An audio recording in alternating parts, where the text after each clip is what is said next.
બોટાદ જિલ્લા પોલીસ વડા ધર્મેન્દ્ર શર્માની સૂચકતાથી દારૂબંધીના કડક અમલ માટે કાર્યરત એલસીબી પોલીસે ગઢડા તાલુકાના મોટા ઉમરડા ગામ પાસેથી વિદેશી દારૂનો જંગી જથ્થો ઝડપી પાડ્યો છે. એલસીબીના પીઆઈ એમજી જાડેજા અને પીએસઆઈ કેએન પટેલની ટીમે બાતમીના આધારે વોચ ગોઠવી ભાવનગરથી અમરેલી તરફ જઈ રહેલા એક શંકાસ્પદ ટ્રકને અટકાવ્યો હતો. તપાસ દરમિયાન ટ્રકમાંથી 8,784 બોટલ વિદેશી દારૂ મળી આવ્યો હતો, જેની કિંમત અંદાજે ₹27.40 લાખ થાય છે. પોલીસે ₹25 લાખનો ટ્રક અને દારૂ સહિત કુલ ₹52.71 લાખનો મુદ્દામાલ જપ્ત કર્યો છે.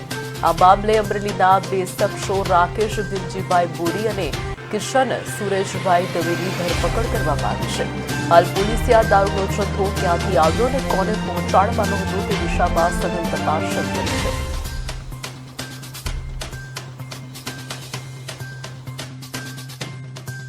રાજ્યના ડેપ્યુટી સીએમ હર્ષ સંઘવી સાહેબની સૂચના અનુસાર એટલે આપણે વારંવાર એ જે દારૂની બધી છે એમને અહીંયા બોટાદ પોલીસ દ્વારા ડામવામાં ખૂબ જ પ્રયાસ કરવામાં આવી રહ્યા છે.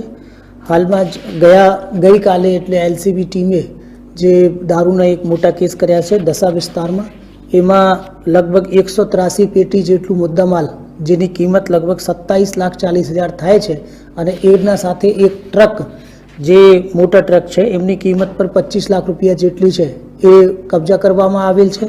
એમને સાથે જે દારૂની હેરફેર કરતા બે આરોપીઓ જેમાં રાકેશભાઈ ભીમજીભાઈ તેમજ કિશનભાઈ સુરેશભાઈ એ લોકોને પણ પકડવામાં આવે છે. હવે એમાં એ તપાસવામાં આવશે કે બીજા કોણ ગુનેગારો એમાં સામેલ છે. આમાં જે કિશનભાઈ સુરેશભાઈ છે એ એક લિસ્ટેડ બુટલેગર પણ છે. એટલે આ બધાને અટક કરવામાં આવેલ છે અને તપાસ પણ ચાલુ છે. એમાં જ્યાં કોને મંગાયો છે અને કોના કહેવાથી એ દારૂ મોકલવામાં. રાજ્યના ડેપ્યુટી સીએમ હર્ષ સંઘવી સાહેબની સૂચના અનુસાર એટલે આપણે વારંવાર એ જે દારૂની બધી છે એમને અહીંયા બોટાદ પોલીસ દ્વારા ડામવામાં ખૂબ જ પ્રયાસ કરવામાં આવી રહ્યા છે. હાલમાં જ ગઈકાલે એટલે એલસીબી ટીમે જે દારૂના એક મોટા કેસ કર્યા છે દસા વિસ્તારમાં, એમાં લગભગ 183 પેટી જેટલું મુદ્દામાલ જેની કિંમત લગભગ ₹27,40,000 થાય છે અને એના સાથે એક ટ્રક જે મોટા ટ્રક છે એમની કિંમત પર ₹25 લાખ જેટલી છે એ કબજા કરવામાં આવેલ છે. એમને સાથે જે દારૂની હેરફેર કરતા બે આરોપીઓ જેમાં રાકેશભાઈ ભીમજીભાઈ તેમજ કિશનભાઈ સુરેશભાઈ એ લોકોને પણ પકડવામાં આવે છે. હવે એમાં એ તપાસવામાં